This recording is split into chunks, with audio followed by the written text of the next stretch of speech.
Opération de souscription financière populaire pour soutenir la candidature de Tahirou Barry à la présidentielle de novembre prochain. Opération lancée ce samedi par le MCR, le Mouvement pour le Changement et la Renaissance, qui veut tester l'engagement militant de ses partisans. Pendant ce temps, la coalition Rupture affiche ses ambitions en matière de gouvernance vertueuse, corruption, clientélisme. Le MPS et les 4 autres partis politiques qui composent cette coalition veulent déconstruire les idées préconçues ancrées dans l'imaginaire collectif des Burkinabés et qui empêchent le développement du pays des hommes intègres. Un forum national a posé le débat ce samedi. L'heure des derniers réglages pour les candidats au baccalauréat 2020, seul ou en groupe, on révise dans une ambiance de crainte et d'optimisme à suivre dans ce 19h30. Bonsoir et bienvenue à tous. Il compte sur l'engagement militant pour financer la campagne présidentielle de son candidat Tahirou Barry et les législatives. Le MCR, le Mouvement pour le Changement et la Renaissance, a lancé ce samedi une opération de souscription financière populaire. Aucun objectif financier n'a été établi. Visiblement, ce qui compte, c'est le geste. Justin Monto. Une souscription populaire pour soutenir la candidature de Tahirou Barry à la prochaine présidentielle. Le Mouvement pour le Changement et la Renaissance veut recueillir des fonds pour permettre à son candidat d'avoir sa chance face aux candidats des grands partis. Il s'agissait bien de lancer une opération de souscription financière populaire pour soutenir la candidature de Tahirou Barry et aussi la candidature du MCR aux législatives à venir. Et cette opération s'inscrit dans une philosophie qui montre que pour aller loin, il faut travailler à créer les conditions idoines d'une gouvernance sereine, d'une gouvernance vertueuse, d'une gouvernance nouvelle. Pour le MCR, Tahirou Barry est le candidat du peuple, contrairement aux autres qui sont les poulets des lobbies financiers. Pour éviter que ce peuple-là ne souffre davantage ou plus qu'encore, nous avons pensé qu'il était mieux de les organiser autrement et efficacement pour pouvoir se donner de bonnes chances de ne plus de sortir de cet état de pauvreté endémique et bien entretenu par ces puissants financiers qui injectent leur argent dans notre élection présidentielle et législative. Pour la campagne électorale à venir, le Mouvement pour le Changement et la Renaissance fait confiance à la jeunesse. Une équipe dirigée par Carlos Towé aura la charge de faire connaître la vision du candidat Tahirou Barry au Burkinabé. Du côté du village de Baré, dans la commune de Bobo-Dioulasso, ce samedi 1er août, le mouvement Agir Ensemble mobilise pour son candidat à l'élection présidentielle, Kadri Désiré Ouédraogo. Le conseiller spécial du parti, l'ancien maire de Bobo-Dioulasso, Salia Sanou, et le secrétaire général provincial du mouvement Agir Ensemble sont allés tester la bonne santé du parti dans cette localité. Le reportage de Soto Justin Dabiré. Après Dondé, c'est au tour du village de Baré, village rattaché à l'arrondissement 4 de la commune de Bobo-Dioulasso, d'accueillir les responsables provinciaux du mouvement Agir Ensemble. Le secrétaire général provincial du mouvement Agir Ensemble, natif du village de Baré, dit être venu dire aux populations de son village la voie à suivre pour les élections à venir. C'est Baré qui m'a vu naître, c'est Baré qui est mon fief. Alors, il était important que je vienne vers mes parents, vers ma population, pour venir me confier à eux et leur dire la voie que j'ai suivie pour les élections à venir. C'est-à-dire que le soutien de Kadri Désiré Ouédraogo pour les élections présidentielles de novembre 2020. Au-delà de ma position derrière Kadri Désiré Ouédraogo, j'ai lancé un message de cohésion au niveau de mes parents. Je leur ai fait comprendre qu'il ne faut pas que la politique nous divise, mais ils n'ont qu'à savoir que aujourd'hui, là où nous sommes arrivés, la seule personne, le seul candidat qui peut nous faire sortir de ces difficultés dans le pays, sécuritaire, alimentaire, tout ce que vous connaissez, tous les mots que le Burkina passe maintenant, c'est Kadri Désiré Ouédraogo. Mathieu Sanou était accompagné d'une forte délégation provinciale du mouvement Agir Ensemble, avec à sa tête Salia Sanou. Pour le conseil spécial du mouvement Agir Ensemble, cette rencontre avec les populations vise à montrer les capacités de mobilisation des responsables provinciaux du parti qui soutient la candidature de Kadri Désiré Ouédraogo à l'élection présidentielle de novembre 2020. Tous les responsables au niveau d'Agir, qui sont au niveau de la section, veulent montrer leur capacité de mobilisation chez eux-mêmes d'abord. Parce que pour être bien, il faut d'abord montrer que chez toi-même tu es aimé, et que chez toi-même, les gens t'apprécient avant que tu sortes. Donc nous sommes là ce matin à Barré, dans le fief même du SG provincial Sanon Mathieu. La mobilisation de la population de Barré est rassurante pour la suite, selon les responsables provinciaux du mouvement Agir Ensemble, d'où leur satisfaction. Ça nous rassure très très bien, comme vous l'avez constaté, depuis l'accueil, donc jusqu'à l'Assemblée générale, vous avez vu la forte mobilisation. Et ce qui est impressionnant, il y a les notables de la ville qui sont là, du village qui sont là, et également les jeunes au niveau des hommes comme des filles qui dominent. C'est-à-dire que l'avenir est assuré, en tout cas à Barré. Je suis plus que satisfait. La famille, les parents, tout le village, les villages environnants, les gens ont répondu présent et ils ont vraiment accepté d'accompagner Kadri Désiré Ouédraogo. Vraiment, je suis très, très content de la mobilisation. Comme à Dandé, les populations du village de Barré ont rassuré les responsables provinciaux du mouvement Agir Ensemble quant à leur engagement à voter pour le candidat du parti, Kadri Désiré Ouédraogo, le 22 novembre prochain. La coalition Rupture, elle, est déjà dans le débat de fond. Quelle rupture pour une gouvernance vertueuse au Burkina Faso? Sujet en débat dans un forum national initié ce samedi par ce regroupement de 5 partis politiques, dont le MPS, le Mouvement patriotique pour le salut du professeur Augustin Loada. Un forum pour impacter les imaginaires. Arsène Konitamde. Pour redonner espoir aux Burkinabés, la coalition Rupture veut travailler sur les imaginaires. Ce regroupement de partis politiques veut insuffler de nouvelles croyances afin que la politique ne soit pas vue comme l'expression de la prédation sous toutes ses formes. Beaucoup de nos proches considèrent comme dommage, voire une faute morale, le fait de ne pas s'être enrichi lorsque on a eu l'occasion d'occuper des positions stratégiques de pouvoir. Et c'est pour cela que la question de la corruption reste solidement ancrée dans nos mémoires et dans nos pratiques. Et c'est pour cela que la rupture commence par cela. Elle commence quand nous commençons à extirper de nos têtes l'idée que l'État n'est qu'une simple vache à lait qu'il faut traire. La coalition propose aussi au Burkinabé de mettre les lois au service du progrès. Elle ambitionne de rendre plus efficace la législation burkinabé afin qu'elle serve les intérêts du peuple plutôt que ceux de l'élite dirigeante. La grande tentation des gouvernements qui veulent réformer, c'est d'user et d'abuser de l'instrument législatif. On ne change pas la société par décret, d'où la nécessité de réfléchir aussi sur les conditions de l'efficacité de l'instrument législatif, mais aussi sur les conditions d'efficacité des autres instruments d'action publique disponibles, susceptibles de concrétiser la rupture que nous appelons de tous nos vœux. Pour la présidentielle du 22 novembre prochain, les 5 partis qui composent la coalition Rupture vont présenter un candidat unique. L'identité de ce dernier devrait être annoncée les jours à venir, selon les responsables de la coalition. Des listes communes vont être présentées pour les législatives et les municipales. La crise sécuritaire à laquelle fait face le Burkina Faso depuis plus de 4 ans maintenant a impacté le secteur touristique. Le tourisme interne était à son plus bas niveau en 2018, avec seulement 540 000 touristes arrivés dans les hôtels, contre plus d'1 million en 2014. Le ministère en charge du tourisme veut changer la donne. Et pour cela, elle a sa petite idée. De concert avec les acteurs du secteur de l'hôtellerie, il décide d'une remise de 25% sur les tarifs des hôtels. Une mesure qui vise à booster le tourisme interne. Plus de précisions avec Archimède Boy. 25% de réduction sur les tarifs d'hébergement et de restauration dans les hôtels du pays du 1er août au 30 septembre prochain. Une décision du ministère en charge du tourisme rendue publique ce jeudi 30 juillet. Elle concerne les établissements membres de l'APHRB, l'association patronale des hôteliers et restaurateurs du Burkina.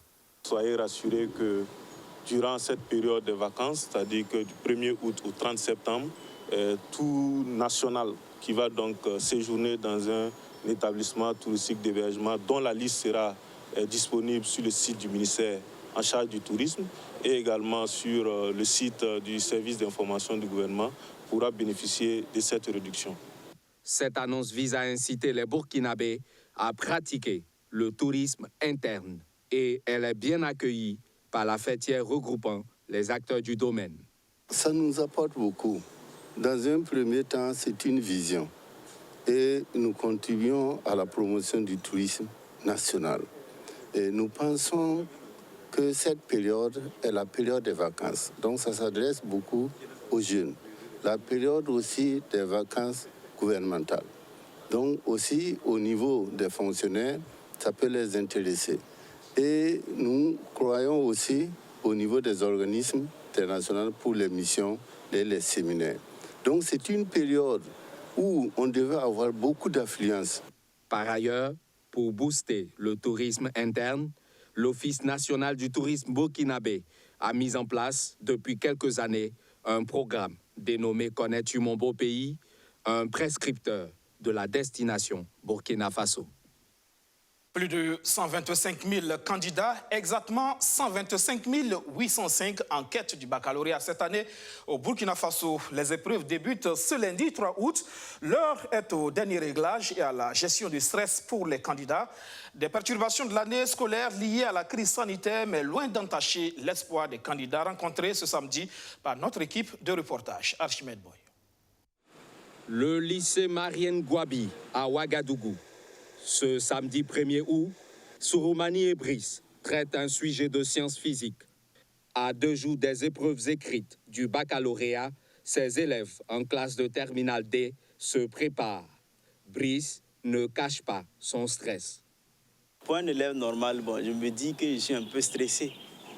Mais comme c'est dans 2 jours, voilà. Mais je crois que, comme je suis en train de me préparer, je me fais confiance, quoi. Donc, je crois que ça peut aller. Il avoue, la fermeture des classes pour cause de Covid-19 a eu des répercussions sur son rythme de révision. Avec le confinement, j'ai été retardé un peu grave. On ne savait pas si on allait reprendre. Ça jouait un peu sur moi, quoi. Donc, avec les études, je n'étais pas concentré à réviser. Donc, vraiment, quand on a repris, ça a été vraiment très brusque, quoi, moi. En dehors des heures où il se retrouve, son copain Souroumani, lui, a établi un plan personnel de travail.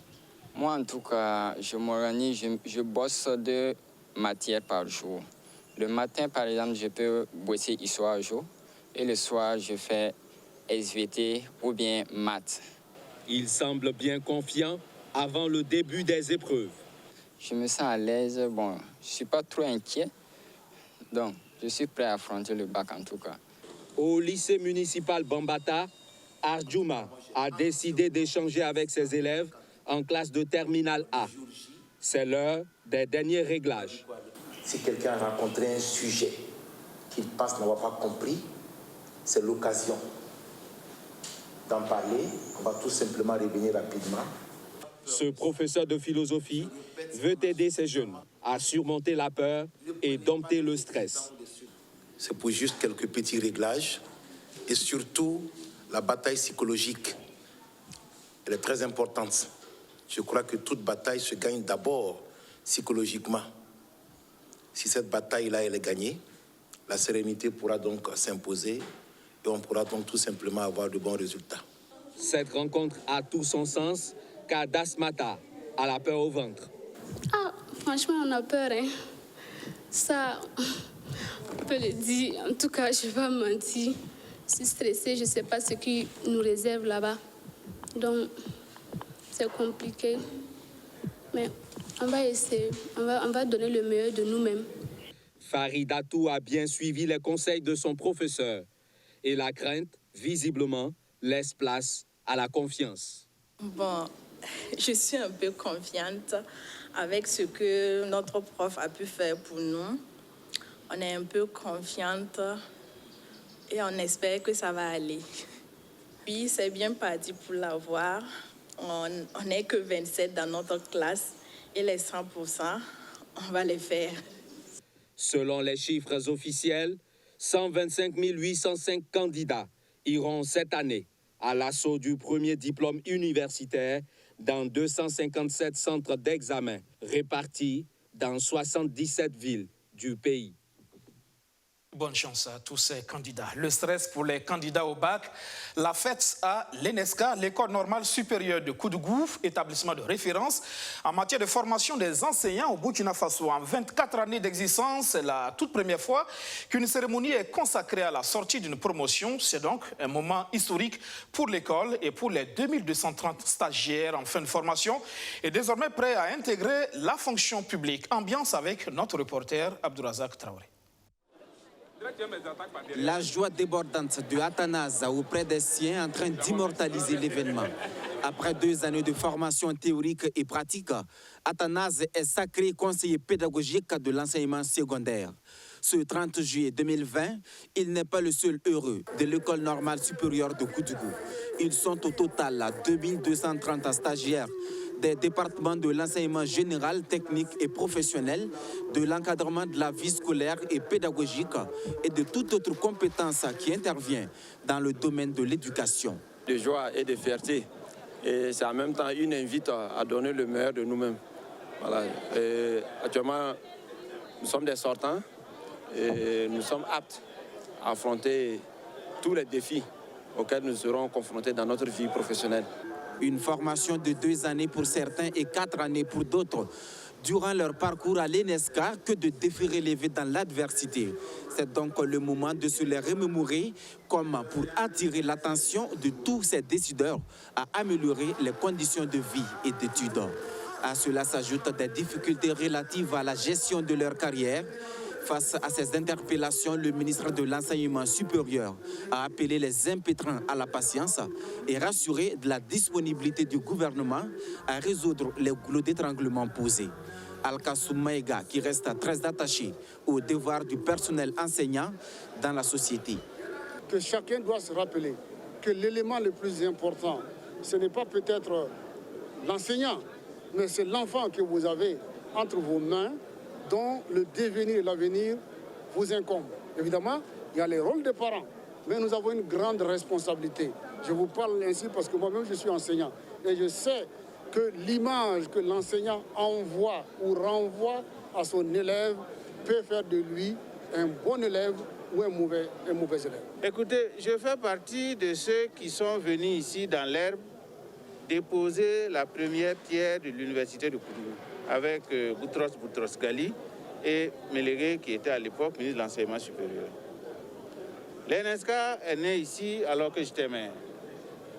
Les problèmes de l'université de Koudougou, il faut dire que je suis un peu familier à cela. Pas seulement parce que je suis de Koudougou, c'est parce que le fait universitaire m'intéresse. Et la circonstance que je suis dans une position qui me permet d'accompagner, et je dois la saisir pour accompagner les autorités de l'université de Koudougou, pour accompagner, dans le cas particulier qui nous intéresse, la direction générale de l'ENESCA, pour que très rapidement elle puisse prendre ses marques et rester le creuset de la formation des enseignants au Burkina Faso.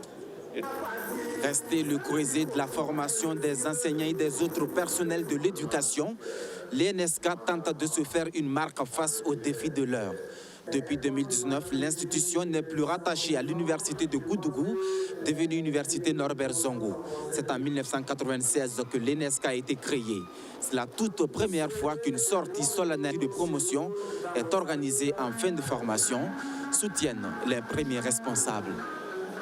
Eux sont déjà sur le terrain de l'éducation. Ce sont les membres du CCEB, le cadre de concertation des ONG et associations actives en éducation de base au Burkina Faso. Réunis à Ouagadougou, ils réfléchissent pour plus de dynamisme de ce réseau devenu depuis quelques années un creuset d'expertise dans le secteur de l'éducation. Alexis Bilemnaba. Ils sont venus des 13 régions du Burkina Faso, les acteurs du CCEBF, le cadre de concertation des ONG et associations actives en éducation de base au Burkina Faso.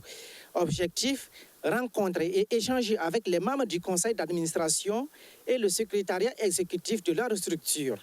Une initiative des acteurs qui vise la dynamisation des réseaux afin de conduire efficacement les actions de plaidoyer pour contribuer au développement de l'éducation nationale. Non, cette rencontre, c'est pour la dynamisation des comités régionaux, le réseau du CCEB d'une manière générale. Donc, cette rencontre réunit les 13 régions, compose le réseau au niveau du CCEB.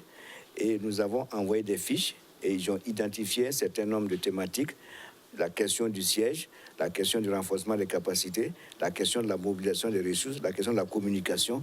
Et sur ces différents points que nous échangeons pour voir comment nous pouvons dynamiser qu'on appelle notre réseau qui est le CCEB.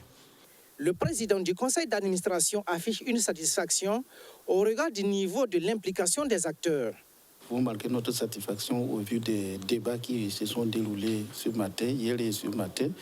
Alors nous, c'est un réconfort que il y a l'intérêt manifeste des membres pour la continuité et la vitalité même du réseau.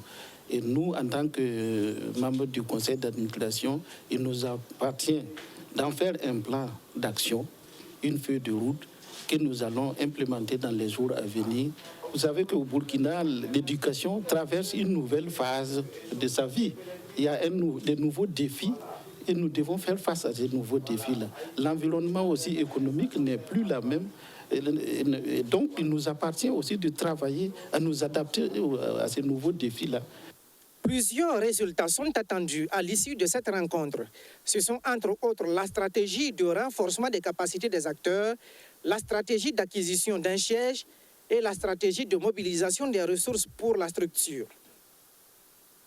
Ce projet qui veut outiller les jeunes et les femmes sur comment tirer profit des investissements miniers dans leur localité. Le projet AGCED appuie à la gouvernance et à la croissance économique durable en zone extractive, une initiative du gouvernement canadien est mise en œuvre conjointement par l'Entraide universitaire mondiale du Canada et le Centre d'études et de coopération internationale. La première session de l'An5 du comité consultatif national du projet s'est tenue cette semaine à Ouagadougou. Archimède Boy.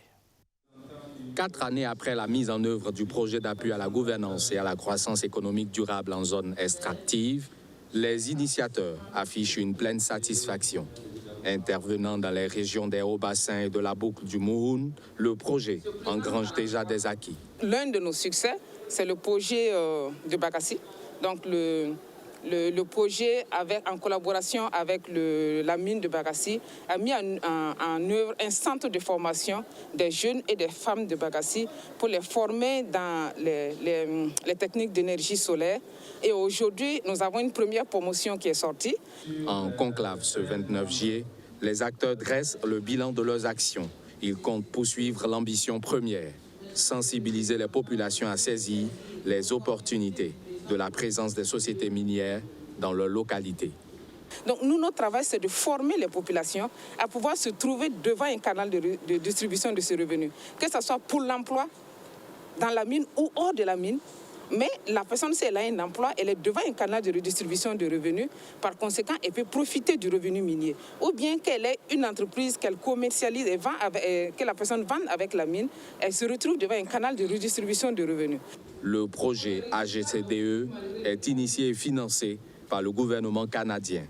Un soutien mis en œuvre par l'Entraide universitaire mondiale du Canada et le Centre d'études et de coopération internationale. Cette initiative vise vraiment le développement au niveau local, la gouvernance au niveau local, donc des autorités communales qui sont ici présentes.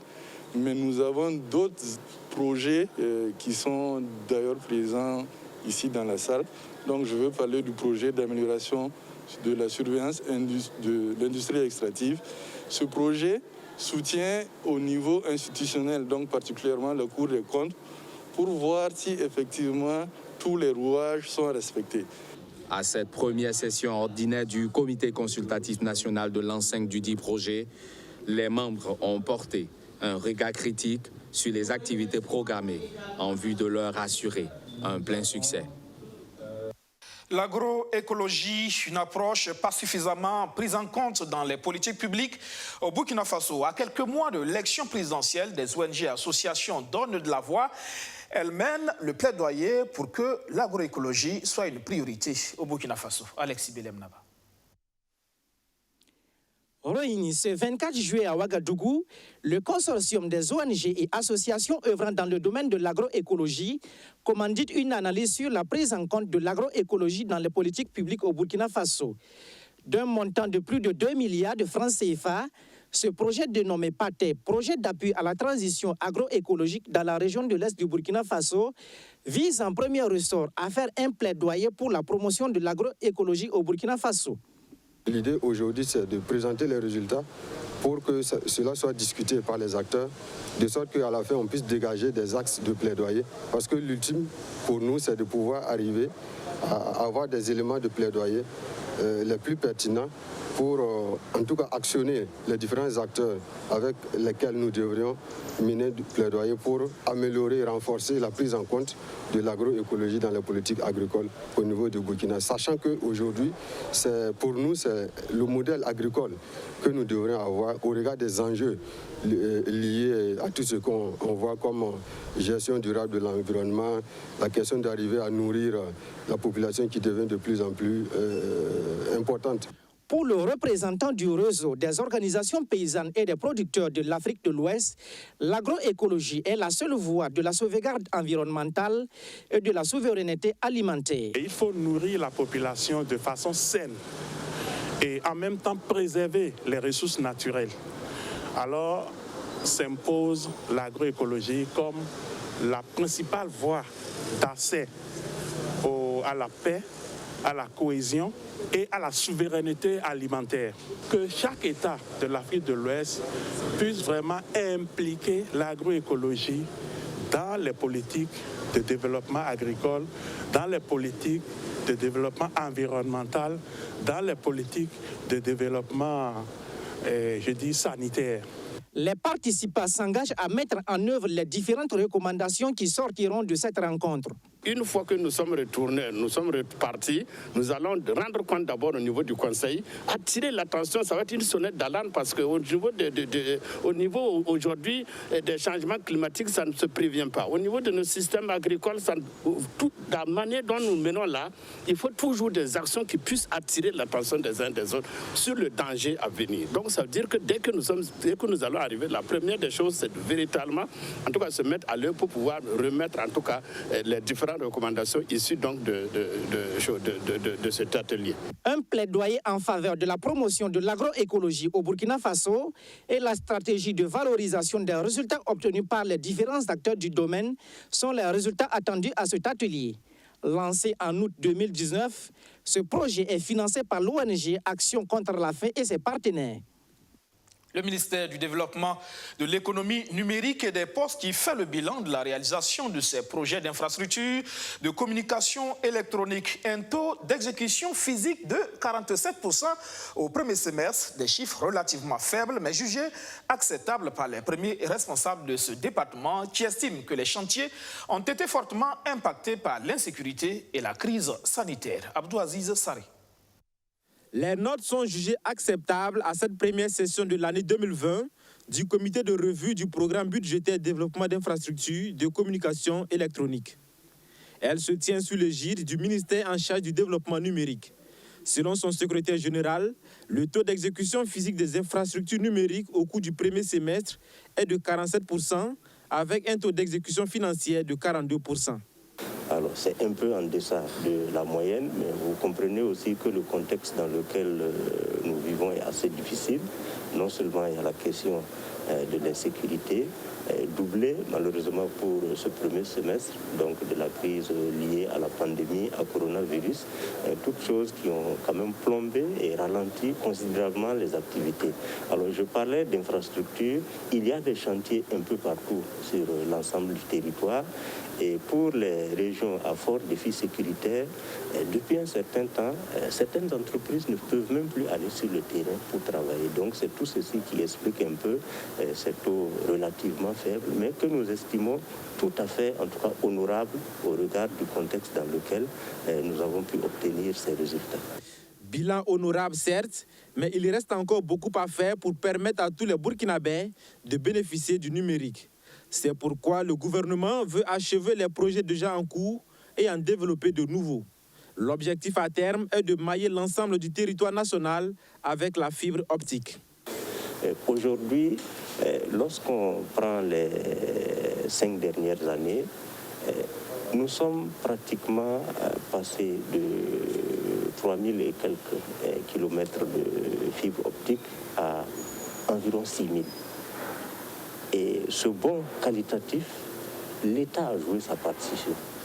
Donc par l'action directe de l'État à travers des projets comme ceux pour lesquels nous sommes réunis aujourd'hui, l'État a pu réaliser près de 1500 km directement. Et le reste, c'est la contribution des différents acteurs comme les opérateurs, les fournisseurs d'accès Internet, etc. L'autre défi, c'est la transformation numérique de la société. Le gouvernement envisage numériser l'administration publique en mettant à sa disposition des outils et des plateformes technologiques. La solidarité de Solidar Suisse dans la lutte contre la Covid-19, l'ONG et son partenaire, la chaîne du bonheur, offrent du matériel de sensibilisation et de lutte contre la pandémie aux populations de la région du plateau central. Justin Mouton. Du matériel de sensibilisation et de lutte contre la Covid-19 d'un coût total d'environ 54,5 millions de francs CFA. L'ONG Solidar Suisse et son partenaire, la chaîne du bonheur, une organisation suisse de solidarité, travaille ainsi à renforcer la résilience de la population du plateau central dans son combat contre le nouveau coronavirus. Et dans un contexte de résurgence de la maladie, ce don, à coup sûr, vient à point nommé. Il faut rester vigilant. Et cette vigilance passe par la sensibilisation et l'information de la population à respecter les mesures barrières. Puisque nous voyons que dans d'autres pays, il y a une résurgence de la maladie. Donc, rien ne prouve qu'au Burkina Faso, cela ne va pas arriver si nous ne nous disciplinons pas, nous ne permettons pas aux populations de se discipliner pour respecter ces mesures barrières. Le respect des mesures barrières ne peut être systématique au niveau des populations vulnérables que si la sensibilisation se fait à travers des outils construits dans les langues nationales, d'où les kakimonos et affiches amourées. Ce sont essentiellement des affiches, des kakimonos, des boîtes à images et des insertions de messages dans des journaux en langue nationale sur la Covid-19. Un projet apprécié à sa juste valeur par les bénéficiaires. Nous sommes dans la tendance donc, de lutte contre la maladie à coronavirus. De voir Solidar venir aux côtés du plateau central pour l'aider à lutter contre cette maladie, ça ne peut être que nous pouvons qu'en être fiers. Donc c'est dire effectivement merci à Solidar Suisse, merci d'avoir pensé effectivement qu'au plateau central, il peut y avoir aussi des malades qui ont besoin effectivement de sensibilisation, qui ont besoin d'être accompagnés pour éviter effectivement cette maladie.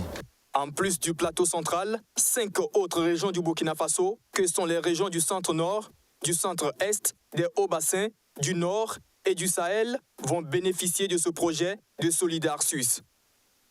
Fin de cette session d'information. Merci de l'avoir suivi. Excellente soirée sur BF1. Demain, 19h30, rendez-vous du 7 Info. Bonsoir.